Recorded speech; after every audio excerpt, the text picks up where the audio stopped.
Hello, and welcome to Mindset Mondays with DTK. This is episode number 128. Mindset Mondays with DTK is an ongoing series of live broadcasts that I've created for folk who are dedicated to getting better at being who they be and not merely distracted by just getting better at doing what they do. These are the folks who know that to get better at doing what you do, you must get better at being who you be, who you are at your core. So, welcome. So here's the playground today. I'm going to go ahead and bring this quote up. This is what we're playing with today, that we are faced with a series of great opportunities brilliantly disguised as impossible situations. And what I love was Sarah Albritton, a friend of mine and part of this Mindset Mondays community, shared this quote with me a week or about 10 days ago. So I slid it into the rotation. Always looking for new things that are salient, if not salient to the moment and salient to this conversation. And the concept here is no, this is not supposed to be just one more yammering on diatribe about making lemons out of lemonade. Since March 11th, when I don't know when y'all went on lockdown, but since March 11th, when we started changing the way we interacted with the world, I've heard those conversations so many times. But this is instead sort of a call to action or a call to arms. I look at this as part of the battle for your peace of mind, right? And in that battle for your peace of mind, the most effective armament is intention. And that's what this quote is about. This idea that we are all faced with a series of great opportunities brilliantly disguised as impossible situations. It's like no matter the situation that one faces, the choice that's made on how to see that situation absolutely shapes and colors the experience that one has. So, I mean, if you go back to February 2018, to my very first episode, right? This is going back to the beginning of Mindset Mondays, February 2018. And in facebook.com/groups/mindset Mondays, you can see all of the old episodes. You can also go to mindsetmondays.tv on my website and see all of them. But if you go back to that very first one, it was about choosing consciously. That's even the title of the first chapter of the Mindset Mondays with DTK book, right? It's about choosing consciously. It's how have you chosen to use these last 6 months? How have you chosen to see and therefore experience? And whether you're calling it circuit breaker or lockdown, depending on which part of the globe you're in, how have you chosen to use that time? How have you chosen to use that space? How have you chosen to choose? How have you chosen to use that shift in behavior and possibility? And more than that, how are you choosing to see and use the rest of 2020? I mean, this is August 3rd. August, September, October, November, December. We have 5 months left in this year. 5 months. We're past the halfway mark on however we will describe 2020 going forward. Oh my, we've got 5 months of it left. So I'm curious, what opportunities await your intention? What choices will you make about what's possible this year? We are all faced with a series of great opportunities, and that's not changing anytime soon. And yes, they are brilliantly disguised as impossible situations. For that matter, they're blatantly presented as a gift. I just listened to a conversation with a consultant who's working with 5 of the counties around the city in which I live, just north of us, and talking about this consultant doctor, her conversations with these school districts and the superintendents of these school districts, and talking about this is the choice, sending kids back to school in person or online is a choice between mental health and mental health, right? It's the mental health. Oh, I'm sorry. Let me say it the way she did. Public health and public health, right? It's the first side is the public health issues of sending children into school, which, by the way, if you have parents, particularly under the age of 10, school is a ginormous petri dish. Children share everything they have and it comes back home. But it's a choice between public health, the public health decision of sending children back to school in person or virtual, and the risks that are associated with going back in person, or the public health issue of the mental health of children going to school and the social emotional components of being at school.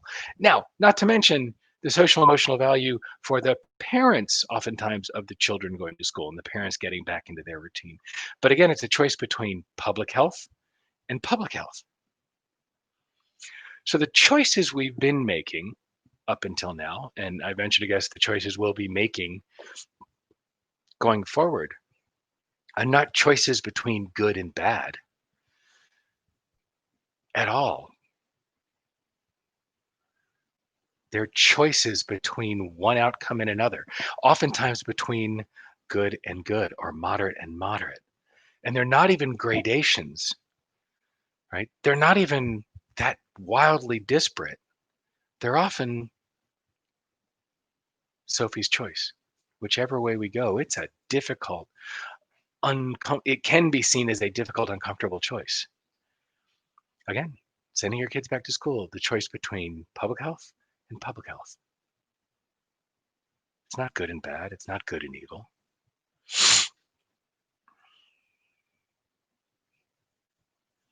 We've been making choices like that for 4 to 5 months, and that's not going to change.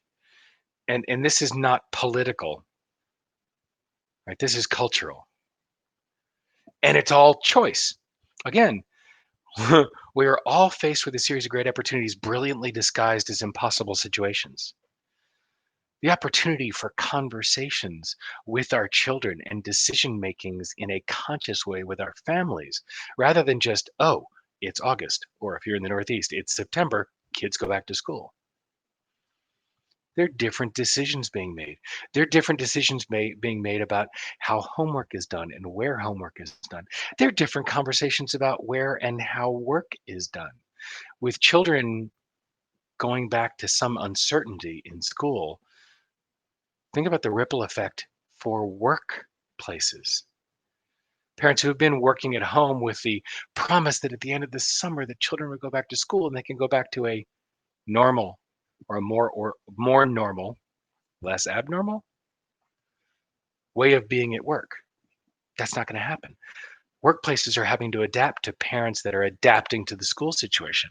And it's changing the way teams interact, the way teams behave, the way work is done. It's our chance to change our awareness and therefore our lens and therefore our experience of everything in our world. That's the truth that's happened. That's the truth that's available here. Right? In the battle for your peace of mind, your most effective armament is intention. And yeah, I use language that's in terms of battle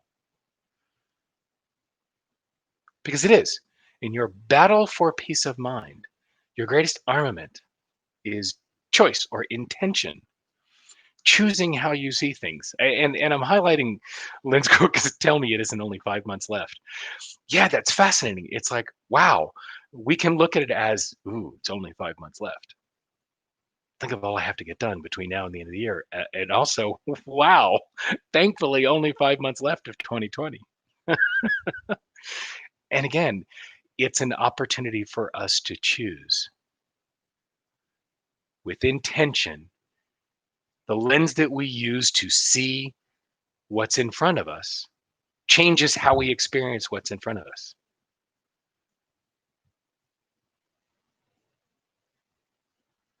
How are you choosing? By the way, it's easy to rewrite how we've seen this year up until now because it's behind us. What I'm challenging you to do is to be intentional and choiceful about how you're going to see the rest of this year, to design with intention the experience you will have between now and January 1st, 2021. It's an active choice you get to make every day, every hour, every minute. How is it that I choose to experience the world around me?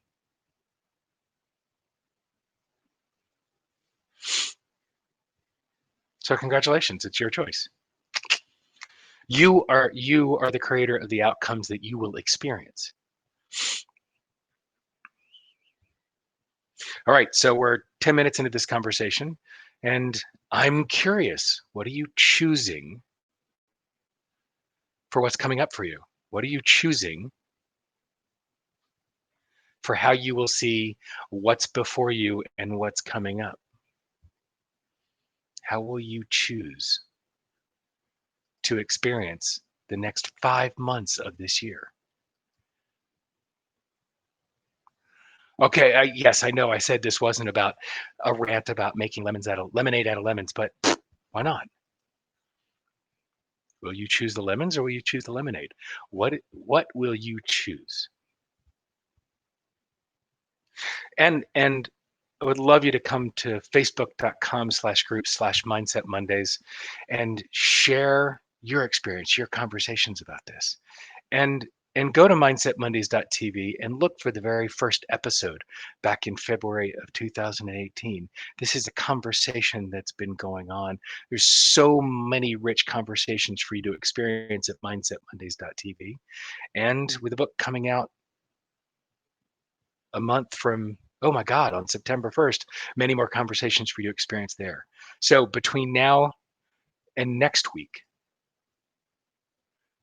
what mindset will you choose?